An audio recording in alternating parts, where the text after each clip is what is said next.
How's it going, everybody? I am Donut. This is, of course, a Black Lives Matter, all cops are bastards and trans rights supporting channel. If you're not supporting that shit, get the fuck off this channel. This is Defenders, Season 1, Episode 5, Take Shelter. Sounds again like a Daredevil title, very, very literal.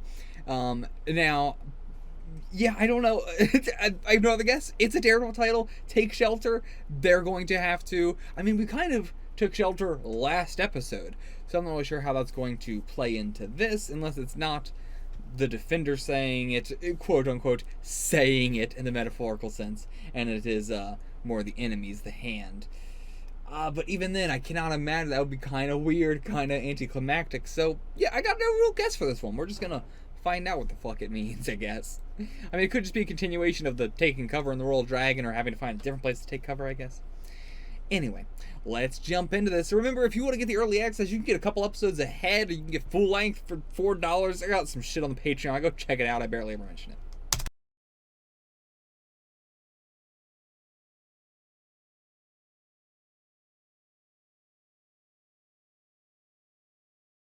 Okay, we are here to talk about Defenders Season 1, Episode 5, Take Shelter. There are some aspects of this episode that I like, but for the most part, not a fan of this episode. Okay. I feel like, in overall, the aspects of Defenders I don't like are the very clear, like, we want to do what Iron Fist was doing, but we don't know how to do it, in terms of, like, having a ton of talking, but not a whole lot of action, or just the action not really being good anyway, because there's bad choreography in Iron Fist. Yeah. But, that and, like, having the big villains being in the same room with the heroes and everything, having the inner conflict between these factions and everything like that, but every time they're doing it, they're just doing it in a way less interesting way, and in a way that just straight up doesn't make sense. Like last episode with Alexandra, or like, you know, certain stuff in this episode. And again, just like, the choreography is, in some episodes of Defenders, it's really, really good. In some episodes, it's just really, really shit. It seems like they're just trading off whatever director or whatever, like, fight choreographer they can get at the time. Yeah. Man, it's just, it's not great right now for this episode. Yeah, it's very inconsistent. Yeah. Yeah, and so, like, Episode 3, really good choreography. Really liked choreography in that one. But then last episode, it was a middle ground between the two. Yeah. And this one was way worse. Again, doing things with just, like, cutting out fights entirely. Like, just not showing us the fights. And it wasn't, like, a twist that Black Sky was the one who, took out Murakami. Right. That was like it was so just, like, casually understatedly said, like, in the middle of a sentence, and it's just like, oh, was I supposed to imply that from the start? Yeah, it feels like every fight they have implied is something that we should have seen. Like, it is we thought you were going to see that already. Yeah. Also, something that just weirded me out was the whole, like, during that thing, it was the where'd the Black Sky go? And then immediately afterwards, just like, never mind, we got the Black Sky. Don't ask where we found it or anything like that. But we found the Black Sky, got it back to the compound and everything like that. We got the whole episode, and the end of the episode is, where's the Black Sky? And it's like, what? I thought we were just doing this at the beginning of the episode. Yeah, it's weird. Yeah. There's also what the fuck was Danny and Colleen doing? When they got jumped by... that might just be a me. That might just be I didn't understand that. Like, they're in the car, they wait for two SUVs to go by, which is the hand SUVs that we've seen many, many times before. And then they both leave, they both separate. What was the plan? I didn't quite catch that myself, to be honest. Because, like, I thought it was like Danny is going to go this way, Colleen's going to go this way, they're going to go after Danny to try and get the Iron Fist, Colleen's going to come in and get them, and then they were going to either kidnap somebody else, or they were, I don't know what they were doing, but I thought the plan was something like that. Yeah. But no, I don't know what the fuck the plan. The plan was just, we saw two SUVs, let's just get in the car and walk for no reason, I guess. I don't know. Plus, like, it was kind of cute last episode when they brought up the whole, like, don't you think there's something more to the fact that we all ended up at the building at the same time in different ways? Yeah. But they're pushing it a little far with they kind of just always know where each other are. Yeah, like the whole like Midland Circle thing that you were talking about. Not at first, I thought you were talking about the Royal Palace or the Royal Dragon. Royal Dragon. But no, you mean like Midland Circle where they Yeah. all show up. Yeah, and like that's not a coincidence. That's not like we know Yeah. why they all show up there. Yeah, it's perfectly fine. And it isn't they went there for each other. They are all Yeah. there for different reasons. You don't need to explain it, and then touching on it is a cute little, like, oh, that was also kind of weird. Yeah. But like why did Luke show up in the alleyway with them? Like why did everybody then show up there? How the hell did Matt find Jessica in the top floor where nobody else was of this Yeah. place? Like that one bugs me the most too because it's a specifically he went to Karen he went to the Bulletin to get Karen.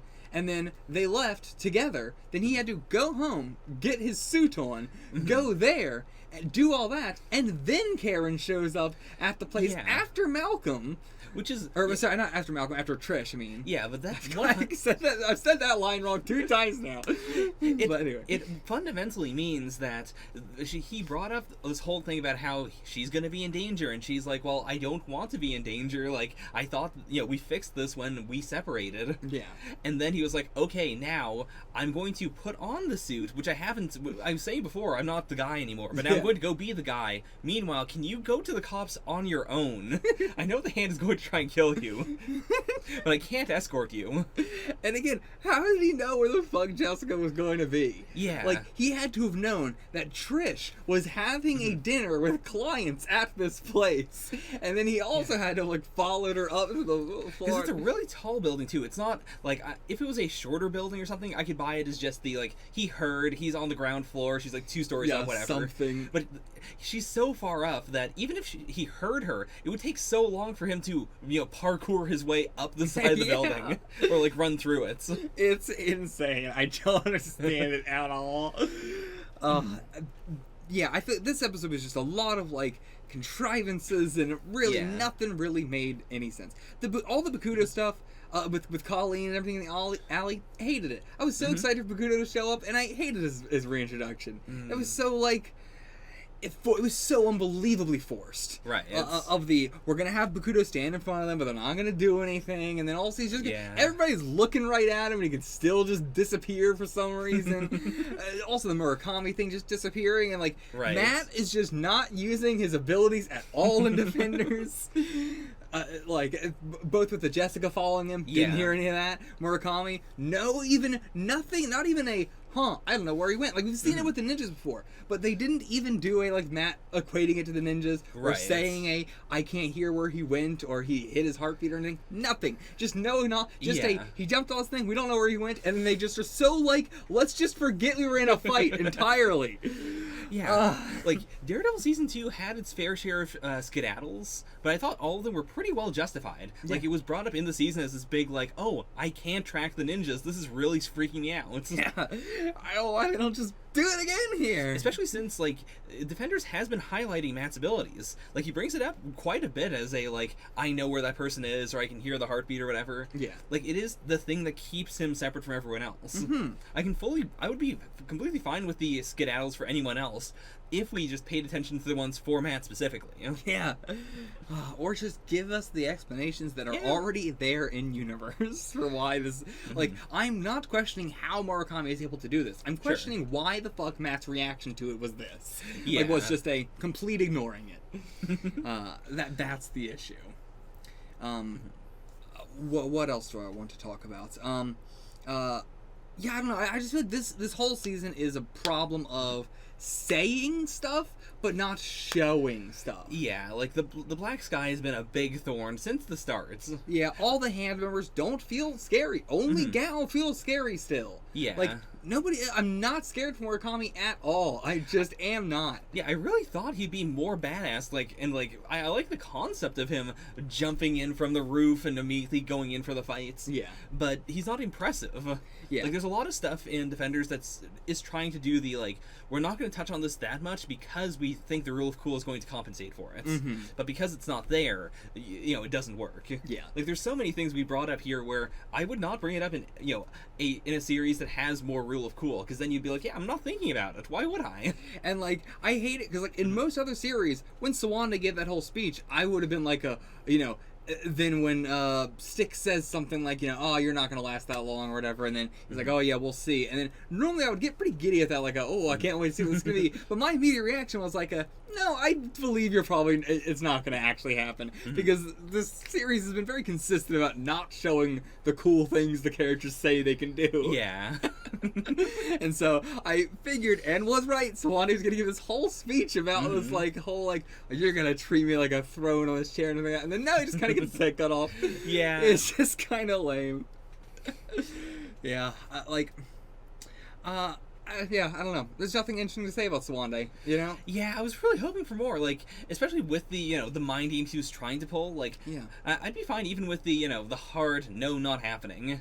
It's just I truly think they shot themselves with a foot in that nobody is stacking up to how cool Gao is. Like, to the rule of cool we have for her that we haven't even gotten explanations for. Yeah. Like, stuff like, I speak all languages, blah, blah, blah. Like, she has so much of the stuff that they then just do for another character, but to a lesser degree. Right. Or, like, again, Gao is the only one where we've seen use her powers. I know. I said all throughout Iron Fist, like, I don't know if Danny can take on Gao. Right. I don't know if this is going to be possible. Versus, in this season, it's just like, yeah, I believe 100% that Colleen can kill Bakuto again. She's already has. Yeah. like Gao's the only one who feels like a member, like one of the founding members of the Hands. Yeah. Let alone a member of the Hands. Like, yeah, I think that is really the thing. Like, it's not surprise, or it is surprising me that they haven't been able to like defeat Sawande or whatever in just a normal fist fight. Yeah. They don't seem like the pressure points thing seemed interesting, but it didn't go anywhere. Right. It's sad that Iron Fist has more interesting fights than Defenders has had so far, other than episode 3, because the eye fights in Iron Fist were not that interesting. So yeah, sad to see. I'm really liking Stick in this. You know, Stick's good. Stick's sticking good. Yeah, like we were talking last episode about how this is a softer Stick. Yeah. And I do like that, like, he is softer, but at the same time, he's got that edge. He's finally being validated. Like, this is the big, I've been talking about this war for so long, and now the war is happening, and you're still fighting me, Matt. And, like, don't get me wrong, I think it's right for Matt to fight, to push back against Stick. Absolutely. But, like, I like seeing Stick being able to, like, be validated. Yeah, he's the only one taking the series, the only one doing shit every time this shit happens. Though again, I wish he did something to fucking Alexandra, but whatever. Yeah. And I think it really boils down to, I really love the Defenders and Stick included in that, and Colleen and all those. Blah. I don't like the Hand. I'm actually not that interested in the Hand at all, which is so surprising because we have been. I mean, both of us, and me in general, have been very, very into the Hand and very invested in the Hand. And like we've been talking about, like, personally, like, I think the Hand is even cooler than like Hydra in terms of like a idea of this organization that has this vast power, and that's our secret and blah blah blah. Because they're not as secret. They're pretty much very on the surface. They don't really care that much. And yeah, I thought the Hand was more interesting than Hydra, and still it's just like, now we have the season where it's really on the Hand. It's not that interesting, and they're sadly all very, very, just not living up to the hype they should be. Yeah. I'm not sure if I have much else to say about this episode. Like, again, I like all the talk with the Defenders against each other. I really like having this thing where I am, like I said last episode, it's what I wanted the Avengers to be. I want to be able to think about all these characters in their headspace and everything, and that includes characters like Stick and like Claire and like Colleen and everything. It's not just these 4 Defenders. Everybody has these individualistic headspaces that they're in that is determining everything they're doing in this. And then my only problem is then when it feels like that is all thrown out the window and forgotten the moment the villains step in the room. And it's like every time they're talking about the villains, it feels very real, very all consistent and everything. The moment a villain steps in, it's like all the characters just become dogs. They just become like they have the brain of a dog. They're so dumb. They're so incompetent. They're bad and just bad. They're bad. So I don't know how they become so incompetent the moment the villain steps in the room. All right. I mean, we got some interesting lore about Kunlun and like the founders. Yeah. Like I like the idea that, or rather, it brings new light to the characters now that I know that Alexandra seems to be the only one who's very into the immortality for immortality's sake. Like they all have the thing of we serve life. Yeah. But all the others seem to just want to go back to Kunlun. And it is interesting, like, so Sawande, like, die, even if he didn't die being his head cut off, he would have died and not been able to come back. So, like, I was under the impression that, like, because, like, let's talk about Harold for a second. Sure. Because, like, Harold had the thing, had the process done to him, and then he died, came back, and then he died, and then he came back. And, like, ostensibly, if he died again, he would have came back again. And, Right, like, that would have kept happening for a bit. Who knows how long, but it would have kept happening for a bit. But it seems like everybody only has one life left for some reason. And, yeah, I'm just not really sure how that works. Right, it's... Like, I thought it was Alexandra have been running, like, her body is deteriorating so much. Like, she's been using it so much more than anybody else has. Right, it's... That, it's, like, worn out, it's useful, like, she can't do... I thought there was something very specific about her. Yeah. But it doesn't seem like it. Yeah, like, they've been saying for a while that they used the last of their resources on the Black Sky. And that seems to be quite literally the last bit of the substance, as they called it. Yeah. Like, the last that anyone in the hand had was used on her. And, like, that, I assumed that still, but I assumed it was something like we would have to put you under a whole nother process, because, like, the process is wearing off on you. Okay. Whereas, like, you know, someone like Gal is, like, letting herself age more, and so that she is not, like, using up as much of the immortality juice, I thought, is what was going on. And the same with the rest of them, like Sawande. And everybody else looks so much more younger than, like, Gal, and she still, like, uses the ki blaster and that. We were talking about this all last episode. Yeah. But, like, Alexandra talks about it like she is also the most powerful, like, in this, like, she is, like, keeping herself very young, and even then still she looks older than the rest of them, but then she also has this, like, I don't know, it felt like there was something else going on. But I guess it's not. I guess it is just, like, nobody else in the hand. I guess my only weird thing is, like, the Herald. I'm not sure how the Herald thing makes sense then. Yeah. I mean, assuming Alexandra used the very last dose when she brought back the Black Sky. Yeah. That means that, like, Bakuto, for instance, would have had to come back the way Harold did. Yeah. Because he did, like, straight up die. Yeah. So yeah, it is interesting that Bakuto could die and then come back very, very recently, but then Sawande couldn't, even though they ran out of, like, did Bakuto need more juice to be brought back? Because Harold didn't. To be fair, they may have just not known how much juice was left in Sawande, yeah? I mean, are we gonna do some shit like they've been pouring the excess blood into the swamp that Harold was put into? Oh no! That's the only thing that would make this make sense. Is if, like, yeah, the whole swamp was just run off blood. There's no way. There's no way. Yeah. So that out of the way. Anything else to mention? How do you feel about Kunlun's disappearance now? Right. Before we had a bit of a split, and I will say officially, I am reinvigorated on my Kunlun is not, like, the blizzard is not the separation, but rather the big chunk is actually what appears and disappears, and they just made themselves disappear. Okay, I'm still saying that's crazy. Okay.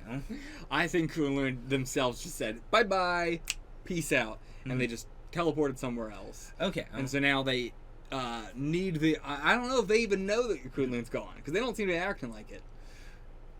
So, I don't know if they even know. Right, They might just be trying to get through the mist. But then the Iron Fist can't unlock the mist to get through there. So maybe it is like we need the Iron Fist to unlock the wall to get us this thing that will tell us where Kunlun is so we can go to Kunlun. Yeah, I don't know. Yeah. Yeah, I'm not sure what else it would be. Because either way, if it was, if whatever we saw happen to Kunlun is the normal thing, why would they need the Iron Fist? Right. Because that wouldn't change anything. Yeah, you're right. So it's got to be something else.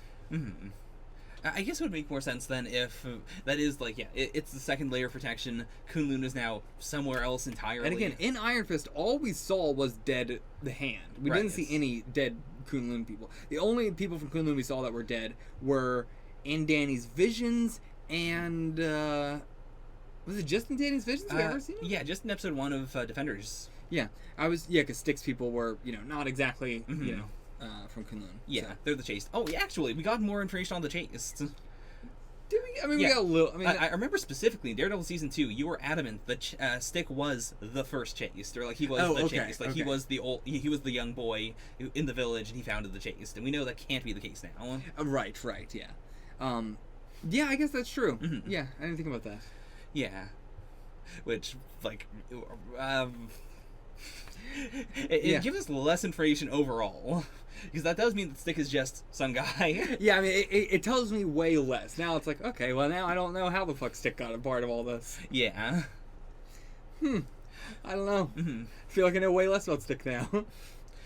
It just And now I'm definitely more. I'm gonna give Stick a lot less leeway now, right. It's because like now he's not the sole survivor. You know, now everything he's saying gets way more scrutiny of the. Now hold on, I don't know what the fuck your backstory was, so you don't get to say this. yeah, like how many like rounds of telephone did whatever you know go through? Yeah. So now I am a lot more skeptical of Stick. Yeah. I'm interested to see, like, now it definitely seems like there are two plans within the hands. There is the Iron Fist plan, which is the, like, we want to have the Iron Fist. Not necessarily a person, but, you know, the Iron Fist. Yeah. And it seems like it is for, like, something related to getting back to Kunlun. Mm-hmm. And then it seems like Alexandra's thing with the Black Sky is completely separate. Like, they're both things that that the hand has always wanted to do. Mm-hmm. But up until now, I've assumed they were, like, somehow connected in some way. Yeah. And it seems like they are, like, it seems like you could drop the Black Sky thing entirely and still do the Iron Fist plan, or vice versa. Yeah. So I'm curious to see how that's going to shake out, because it's not like we're setting up one of those to become impossible. But it could happen. Like, we could have Elektra die before the finale, and then they have to do the Iron Fist plan, or vice versa. It could be well, there's no way that Danny, like... Well, I don't think it would be they're forced to do something sort of thing. I think it is going to be Alexandra and then the three other members of the hand. Oh, yeah, you're right. Like, we already have the rift, so... Yeah. Like, so I don't think it's going to be like, we can't do this, so we're all going to do this. Right. I think I think it will probably be an Elektra dies, and then... I don't know. I don't know if Alexander's gonna be the final boss of the series. Yeah. Like, based on how this episode ends, I'm still gonna say that yes, but I think that it is. I think Gao would make a more interesting one. I think Gao would make a more interesting one.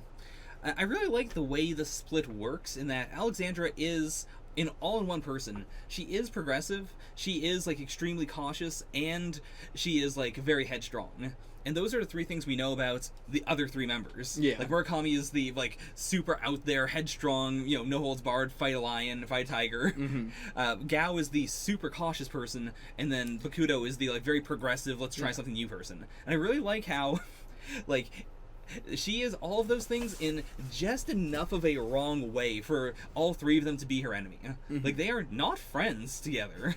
But, like, I like the dynamic a lot. I do like that a lot. Mm-hmm. Some other questions, like, still, why does Gao blind her people? Why do they... that whole, like, talk from Daredevil Season 1 of the whole, like, religious talk in there. Like, that makes a lot more sense. But, what's with the blinding? Yeah. So, yeah. Like, are we doing the metaphorical, like, she just wants them to not, like, see through her manipulation and everything like that? Like, but, yeah. Seems like there was going to be a bit more of a real answer. But, Yeah. I don't know. Yeah, there could still be a little more there. Like, Yeah. I'm glad we brought it up. Like, in the same way that I'm just happy seeing the Defenders do interactions, I'm glad that we can finally see some of the villains, like, talking to each other. Mm-hmm. Yeah. It's the kind of thing I wanted in the movies, and we almost never ever get it because the movie villains always die. Yeah. But yeah, I think that's it for this episode. Hopefully next episode, a little bit better. More focused on our heroes. Less focused on the villains. Mm-hmm. Or just better focus on the villains. One of the two. Yeah. Also, I will agree, I do think this is a Daredevil title, which means that potentially... we'll see how it goes. They could just, like, this could be the, like, the first four are this pattern, and then the second half are going to be that in reverse. Yeah. I think that'd be cool. We'll see. Or it could just be we didn't have an idea for a title for this one. Yeah. So we went for Daredevil. Yeah, this one barely had a fucking title. Mm-hmm. Alright, that's it. Get the fuck out of here.